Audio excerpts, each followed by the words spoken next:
Hi guys, welcome back to the new lecture. आज के इस लेक्चर में हम लोग करने वाले हैं रो रिड्यूस इक्लियन फॉर्म। इक्लियन फॉर्म जो है इसके बारे में मैं आपको बता चुका हूँ, बस हम उसी में ही थोड़े से चेंजेस करेंगे और हम उसको रो रिड्यूस्ड इक्लियन फॉर्म में चेंज कर देंगे। जब से मैं आपको ये रैंक ऑफ मैट्रिक्स के बारे में बता रहा हूँ, इस चैप्टर के बारे में बता रहा हूँ, सबसे पहले मैंने आपके साथ इक्लियन फॉर्म के बारे में ही बात की थी। तो इस फॉर्म का आपको पता होगा, बस हम इसमें ही थोड़े से मॉडिफिकेशन करेंगे और हम उसको रो रिड्यूस्ड में कन्वर्ट कर देंगे। और ये मैंने आपको लास्ट लेक्चर में भी बताया था हम इसको कैसे करेंगे। जो हमारे पास इक्लोन फॉर्म में जो हमारे पास पीबिट आती हैं, सबसे पहले हमने उन पीबिट्स को यूनिटी बनाना है, यानी कि वन बनाना है। फर्स्ट काम हमारा क्या होगा, जो पीबिट्स हैं उनको हमने यूनिटी बनाना है और उन पीबिट्स के कोरोस्पोंडिंग जो हमारे पास कॉलम है, उस कॉलम की सभी एंट्रीज को हमने जीरो बनाना है। ठीक है। फॉर एग्जाम्पल, अगर मेरे पास यहाँ पे अगर वो पीबिट आ जाती है इक्लोन फॉर्म में, जैसे यहाँ पे 2 है, अगर यहाँ पे ये पीबिट आ जाती है तो सबसे पहले हमने इस 2 को यूनिटी बनाना है, यानी कि मैंने सबसे पहले इसको 1 बनाना है। तो इस पूरी की पूरी रो को मैं 2 के साथ डिवाइड कर दूंगा तो ये 1 बन जाएगा। और फिर उसके बाद इस कॉलम में जो भी एंट्रीज आ रही होंगी मैंने उन सबको जीरो बनाना है with the help of this pivot, यानी कि दिस रो। तो हम इसको इस तरह से बनाएंगे। तो अभी मैं यहाँ पर एक क्वेश्चन करवाऊंगा, इससे आपको समझाऊंगा कि हम किसी भी मैट्रिक्स को रो रिड्यूस्ड इक्लोन फॉर्म में किस तरह से कन्वर्ट कर सकते हैं। तो अभी यहाँ पे मेरे पास एक मैट्रिक्स ए दी हुई है और मेरे को बोला गया कि आपने इस मैट्रिक्स को रो रिड्यूस्ड इक्लोन फॉर्म में रिड्यूस करना है और उसके बाद हमने उसका रैंक फाइंड करना है। रैंक तो आपको सिंपल इक्लोन फॉर्म जो है उससे पता चल जाएगा, लेकिन हमने इसको रो रिड्यूस इक्लोन फॉर्म में कन्वर्ट करना है। तो अब मैं कैसे करूंगा इसको। तो सबसे पहले मैंने आपको बोला था कि जो हमने फर्स्ट रो लेनी है, इसका जो यहाँ पे एलिमेंट होगा आपने वो लेना है सबसे छोटा वाला और वो नॉन जीरो होना चाहिए। तो यहाँ पर इन सब में सबसे छोटा है 1। और मैंने बोला भी था कि अगर वो 1 होगा तो वो सबसे अच्छा रहेगा, क्योंकि जब हम रो की मल्टीप्लीकेशन लेके हम उसको माइनस करते हैं तो वो हमारे लिए 1 के साथ करना ईजी हो जाता है। तो इसलिए हम रो 3 को अभी सबसे पहले इंटरचेंज करेंगे रो फर्स्ट के साथ। ठीक है। तो मैंने इसको इंटरचेंज करके लिख दिया है, रो 3 को मैंने फर्स्ट के साथ इंटरचेंज कर दिया। तो फर्स्ट वाली जो थी वो रो 3 बन जाएगी और जो रो 3 थी वो फर्स्ट वाली बन जाएगी। तो मेरे पास ये वाली मैट्रिक्स आ जाएगी। मैं यहाँ पे जो ऑपरेशन अप्लाई कर रहा हूँ मैं वो यहाँ पे लिख नहीं रहा हूँ, मैं आपको साथ साथ में बताता जाऊँगा, आप उनको खुद लिख लेना। तो अब मैं क्या करूँगा, अब यहाँ पे मेरे पास 1 आ चुका है तो मैं इसकी हेल्प से इन सभी एंट्रीज को जीरो बनाऊंगा। कैसे बनाऊंगा, दिस माइनस 2 टाइम्स दिस रो करूंगा तो ये वाली जीरो बन जाएगी, दिस माइनस 3 टाइम्स करूंगा तो ये वाली जीरो बन जाएगी, this minus 6 time first row करूंगा तो ये वाली जीरो बन जाएगी। ध्यान रखना हम फर्स्ट रो की हेल्प से इन सभी को जीरो बना रहे हैं। सो हमारे पास ये किसके इक्वल आ जाएगी, पहली रो तो हमारे पास सेम रहेगी 1 4 2 0 and -1। Now this minus 2 times this करेंगे हम जीरो, दिस माइनस 2 टाइम्स यानी कि -8 बन जाएगा, दिस माइनस 2 टाइम्स दिस करेंगे -4 एंड -4 -8 बन जाएगा। एंड यहाँ पे 1 आ जाएगा, this minus 2 times minus minus plus and यहाँ पे 2 + 2 4 बन जाएगा। बाकी यहाँ पे पहले से जीरो है, हम इसको नहीं छेड़ेंगे। यहाँ पे 0 1 3 -1 एंड 4 आ जाएगा। Now this minus 3 times first row तो ये जीरो आ जाएगा, क्योंकि 3 - 3 0 बन जाएगा। दिस -3 टाइम्स यानी कि -12 एंड 4 यानी कि ये माइनस का 8 आ जाएगा। एंड दिस -3 टाइम्स कर रहे हैं हम तो यहाँ पे 6 - 2 यानी कि माइनस के 4, आई एम सॉरी -2 -6 हम कर रहे थे, सॉरी ये माइनस के 8 आएगा, क्योंकि माइनस के 2 एंड माइनस के 6 माइनस का 8 बन जाएगा। एंड देन यहाँ पर हम 1 - 3 टाइम्स दिस करेंगे तो यहाँ पे 0 है तो यहाँ पे फिर 1 ही आ जाएगा।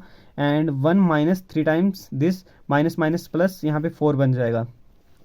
नाउ लास्ट रो जो है हमारे पास, this -6 time this 0 and this -6 time this, ये 24 बन जाएगा, 24 एंड माइनस के यहाँ पे आ जाएगा 15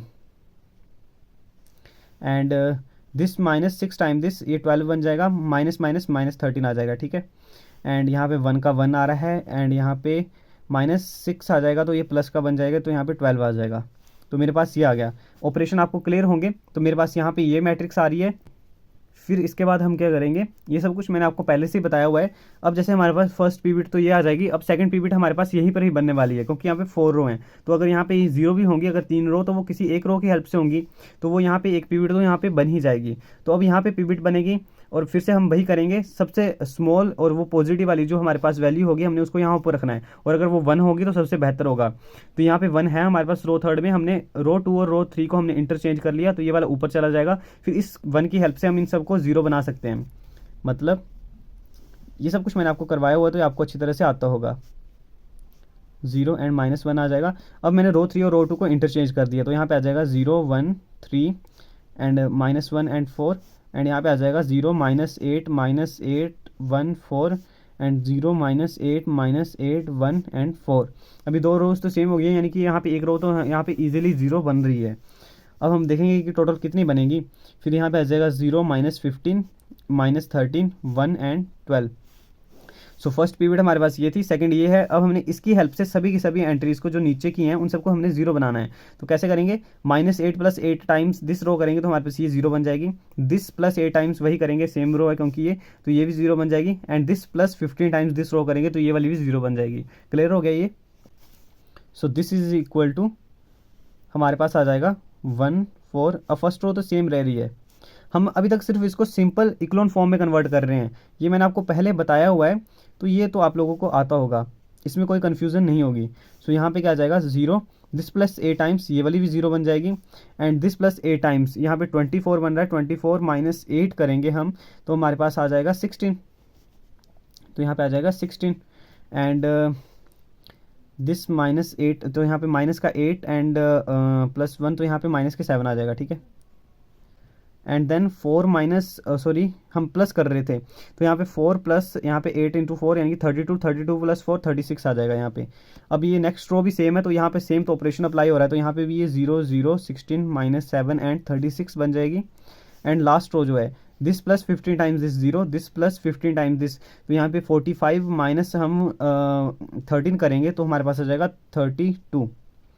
then this plus 15 times this, तो यहाँ पे माइनस के 15 + 1, तो यहाँ पे माइनस के 14 आ जाएगा। And this plus 15 times this यानी कि 60 + 12 यानी कि 72 बन जाएगा। तो ये आ गई हमारे पास मैट्रिक्स। अब इसके बाद हमारे पास अभी यहाँ पर फिर से एक और पिवट बनेगी। तो यहाँ पे जैसे हमारे पास तो ये सेम ही है, तो यहाँ पे देखोगे आप 16, और यहाँ पे ये फोर्थ रो जो वो सेम है, दिस माइनस दिस रो करेंगे तो ये वाली डायरेक्ट जीरो बन जाएगी। और आप फाइनल रो को देखोगे तो ये भी इसका मल्टीपल ही है ना, जैसे हम अगर हम 2 के साथ मल्टीप्लाई करते हैं तो ये 32 और ये -14 एंड ये 72 ही बन जाएगा। यानी कि दिस -2 टाइम्स दिस रो करेंगे तो ये सारी रोज जो है लास्ट की दोनों रोज जीरो बन जाएंगी। तो अभी मैं वही करने वाला हूँ। ऑपरेशन आप लोगों को फिर से क्लियर हो गए होंगे। तो यहाँ पे 1 4 2 0 -1 आ जाएगा। फर्स्ट 3 रोज जो हैं वो तो सेम ही रहेंगी हमारे पास, 3 -1 4 एंड 0 0 16 माइनस के 7 एंड 36। ये फोर्थ रो जो है वो सेम है, तो 4 माइनस थर्ड रो करेंगे तो ये डायरेक्ट जीरो आ जाएगी हमारे पास। अब ये जो लास्ट रो है, अगर हम लास्ट रो माइनस ये जो हमारे पास थर्ड रो है 2 टाइम्स थर्ड रो करेंगे तो हमारे पास ये वाली एंट्री भी जीरो बन जाएगी। सो दिस 0 0 एंड यहाँ पे ये वाली एंट्री भी जीरो बन जाएगी, ये वाली एंट्री भी जीरो बन जाएगी क्योंकि ये इसी का ही तो मल्टीपल है। सो हमारे पास अभी ये वाली बन जाएगी। अब ये हमारे पास आ चुकी है इक्लोन फॉर्म, और इक्लोन फॉर्म मैंने आपको जैसे ये पहले बताया था, तो यहाँ पे जितनी नॉन जीरो रोज आ रही हैं, जितनी पिवट्स आ रही हैं, उसका वही रैंक बन जाएगा। तो यहाँ पे हमको पता तो चल गया कि इसका रैंक जो है वो 3 है। अब लेकिन हमने क्या करना है, इसको हमने रो रिड्यूस्ड इक्लोन फॉर्म में कन्वर्ट करना है। तो यहाँ पे हमने क्या करना था, सबसे पहले जो हमारे पास पिवट आ रही हैं, कहाँ कहाँ आ रही है, एक ये आ गई, एक ये आ गई और एक ये आ गई हमारे पास पिवट। इन पिवट्स को हमने सबसे पहले 1 बनाना है। फर्स्ट वाली 1 है, ये भी 1 है, लेकिन यहाँ पे 16 है। तो इसको हम 1 कैसे बनाएंगे, जब हम पूरी की पूरी रो को हम 16 से डिवाइड कर देंगे। तो मैं यहीं पर ही लिख रहा हूँ कि ये जो मैट्रिक्स है फिर वो कैसे बन जाएगी, 1 4 2 0 -1, ये तो वैसे का वैसे रहा। एंड यहाँ पे 0 1 3 -1 एंड 4 बन जाएगा। एंड हमने इसको 16 से डिवाइड कर दिया, तो ये 0 0 1 एंड माइनस के 7/16 बन जाएगा। एंड यहाँ पे 36/16 जब हम करेंगे तो वो 9/4 के इक्वल हो जाएगा, ठीक है। बाकी की जो एंट्रीज है वो 0 0 0 0 0 एंड 0 0 0 0 0 रह गए, ठीक है। यहाँ तक हम इक्लोन फॉर्म में पहुँच गए थे। उसके बाद हम रो रिड्यूस्ड इक्लोन फॉर्म का काम कर रहे हैं। तो यहाँ पे हमने सबसे पहले काम किया कि ये जो पिवट्स आ रही थी हमने उनको यूनिटी बनाया, बन गया। अब जो पिवट्स आ रही है उनके कोरस्पॉन्डिंग जो कॉलम है हमने उन सभी की सभी एंट्रीज को जीरो बनाना है। जैसे यहाँ पर पिवट 1 है तो ये तो पहले से ही जीरो है, सभी के सभी कॉलम में अदर एंट्रीज जो हैं। अब यहाँ पे 1 आया है तो हमने इस 4 को जीरो बनाना है। कैसे बनाएंगे, जैसे आप देखोगे कि हमने इस 1 की हेल्प से इस नीचे की सभी एंट्रीज को हमने जीरो बनाया था, तो इस 1 की हेल्प से हम इस एंट्री को जीरो बना सकते हैं। इस 1 की हेल्प से हम इस और इस एंट्री को भी हम जीरो बना सकते हैं। समझ रहे हैं आप मतलब को, कि हम इन पिवट वाली रो की हेल्प से ही अदर रोज को जो इस कॉलम में आ रही हैं उन एंट्रीज को हम जीरो बना सकते हैं। तो अभी मैं क्या कर रहा हूँ, अब मैं इसके आगे ऊपर को लिख रहा हूँ यहाँ पे, क्योंकि लास्ट के 1-2 स्टेप ही बचे हुए हैं वो मैं यहाँ पे लिख देता हूँ। तो हमने क्या करना है, सबसे पहले यहाँ पे इसको हमने जीरो बनाना है। तो कैसे करेंगे, दिस -4 टाइम्स सेकंड रो करेंगे, first row -4 times second row करेंगे तो ये वाली एंट्री जो है, ये वाली एंट्री जीरो बन जाएगी। जैसे यहाँ पे पहले तो देखो यहाँ नीचे जीरो है तो यहाँ पे ये तो 1 ही रहेगा। अब दिस -4 टाइम्स दिस, ये वाला जीरो बन गई। दिस -4 टाइम्स यानी कि 2 - 12 करूँगा मैं, तो यहाँ पे माइनस के 10 आ जाएगा। एंड दिस माइनस हम 4 टाइम्स कर रहे थे तो यहाँ पे माइनस माइनस प्लस हो जाएगा, तो यहाँ पे प्लस के 4 आ जाएगा। एंड नेक्स्ट हमारे पास आ जाएगा -17, ठीक है। नेक्स्ट आ जाएगा हमारे पास 17। अब सेकंड रो जो है फिर वो हम यहाँ पे 0 1। अब देखो यहाँ पे सेकंड रो फिलहाल के लिए यहाँ पे इस स्टेप में सेम होगी, लेकिन हम उससे नेक्स्ट स्टेप में हम क्या करेंगे, इन दोनों एंट्रीज को भी तो हमने 0 बनाना है। तो हम इस थर्ड रो की हेल्प से, यानी कि यहाँ पे जो पिवट आ रही है इसकी हेल्प से हम इसको 0 बनाएंगे। कैसे करेंगे, this row plus 3 times sorry this row minus 3 times this row करेंगे तो ये वाली तो 0 बन जाएगी। This row minus 2 times this row करेंगे तो ये वाली एंट्री भी 0 बन जाएगी। ठीक है, ऑपरेशन आपको क्लियर होनी चाहिए। मैं यहाँ पे लिख नहीं रहा हूँ इसलिए ताकि आपको वो आप खुद समझे उनको और आपको वो क्लियर हो जाए। तो मैं क्या कर रहा हूँ, सबसे पहले मैंने इस एंट्री को 0 बनाना है, तो कैसे बनाऊंगा, दिस माइनस 3 टाइम्स दिस रो करूंगा तो पहले 1 का तो 1 ही आ जाएगा, यहाँ पे 3 का करूंगा तो क्या आ जाएगा, दिस माइनस 3 टाइम्स दिस 0 बन गया। दिस माइनस 3 टाइम्स दिस, तो मेरे पास क्या आएगा -1। मैं यहाँ पे लिख देता हूँ इसको, तो क्या आ जाएगा -1। मैं माइनस कर रहा हूँ दिस माइनस दिस रो, तो यहाँ पे प्लस का बन जाएगा, 3 टाइम्स करूँगा 21 एंड यहाँ पे 16 आ जाएगा। तो क्या आ रहा है, माइनस के 16 plus 21/16 which is equal to 5/16। So यहाँ पे आ जाएगा मेरे पास 5/16। यहाँ पे हम कर रहे हैं 4 माइनस 3 टाइम्स दिस रो, तो यहाँ बन जाएगा 4 माइनस 27/4, 4 माइनस 27/4 बन जाएगा, तो ये बन जाएगा 16 minus 27/4 which is equal to -11/4 which is equal to -11/4। ठीक है, यहाँ पे सिंपल हम प्लस माइनस जो करते हैं वही कर रहे हैं। और थर्ड रो तो हमारे पास सेम ही रहेगी, 0 0 1 माइनस के 7/16 एंड 9/4 एंड अदर रोज तो हमारे पास 0 0 0 थी। तो ये हमारे पास ऐसे आ गया। अब देखो हमारे पास यहाँ पे ये पिवट है, एक ये पिवट है और एक ये पिवट है। अब इस पिवट के कोरस्पॉन्डिंग जो हमारे पास कॉलम है, इस पूरे एंट्री यहाँ पर 0 बन चुकी है।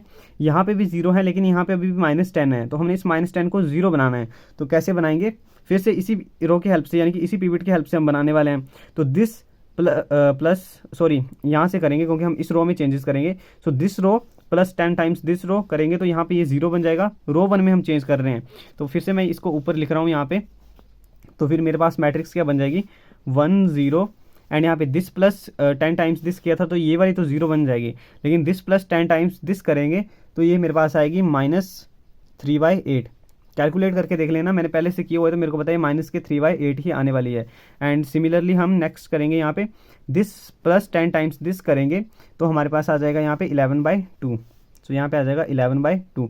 बाकी सेकंड रो तो हमारे पास सेम ही रहेगी, 0 1 0 5/16 एंड माइनस के 11/4 एंड थर्ड रो भी हमारे पास सेम रहेगी, 0 0 1 एंड माइनस के 7/16 एंड 9/4। बाकी की सारी एंट्रीज जो थी वो 0 0 0 थी। सो यहाँ से ये मेरे पास बन गई है रो रिड्यूस इक्लोन फॉर्म। ये बन गई है मेरे पास रो रिड्यूस्ड इक्लोन फॉर्म। देख लो मैंने आपको क्या बोला था कि जो पिवट्स आएंगी, पिवट्स हमारे पास ये आ रही हैं, ये हमारे पास यूनिटी होंगी और इस कॉलम में जो भी हमारे पास इन पिवट्स वाले कॉलम में जो भी एंट्रीज होंगी वो सभी की सभी 0 होंगी। आप देख सकते हैं यहाँ पे 0 0 0 आ रही हैं। तो इसलिए ये जो हमारे पास ये मैट्रिक्स है, हमने इसको रो रिड्यूस्ड इक्लोन फॉर्म में कन्वर्ट कर दिया है। और यहाँ से फिर से हमारे पास जो रैंक है वो कितना आ रहा है, नॉन जीरो रो आप चेक कर सकते हैं, वो हमारे पास कितनी आ रही हैं, 3 आ रही हैं। तो इसका रैंक फिर से हमारे पास 3 ही आ जाएगा। तो इस तरह से हम किसी मैट्रिक्स को रो रिड्यूस्ड इक्लोन फॉर्म में कन्वर्ट कर सकते हैं। सिंपल जो इक्लोन फॉर्म मैंने आपको पहले बताई थी वहीं से ही हम इसको यहाँ पे 2-3 स्टेप एक्स्ट्रा किए हमने और वहाँ से हमने इसको चेंज कर दिया रो रिड्यूस्ड इक्लोन फॉर्म में। सो आई होप अब आपको ये लेक्चर समझ में आ चुका होगा। इसी के साथ ये जो रैंक ऑफ मैट्रिक्स वाला जो चैप्टर है ये फिनिश होता है। इसके आगे हम सॉल्यूशंस ऑफ लीनियर इक्वेशन को करेंगे with the help of this method. मतलब जैसे मैंने आपको ये इक्लोन फॉर्म बताया ना, हम इसी की हेल्प से ही हम इजीली जो हमारे पास मैट्रिक्स के जो सेट दिए होते हैं, जो इक्वेशन दी होती हैं, हम उनके सोल्यूशन को हम निकाल सकते हैं। सॉरी, लीनियर इक्वेशन के जो सोल्यूशन हम उनको निकाल सकते हैं। सो आई होप अब आपको ये लेक्चर समझ में आया होगा। मिलते हैं नेक्स्ट लेक्चर में। Thank you for watching this video.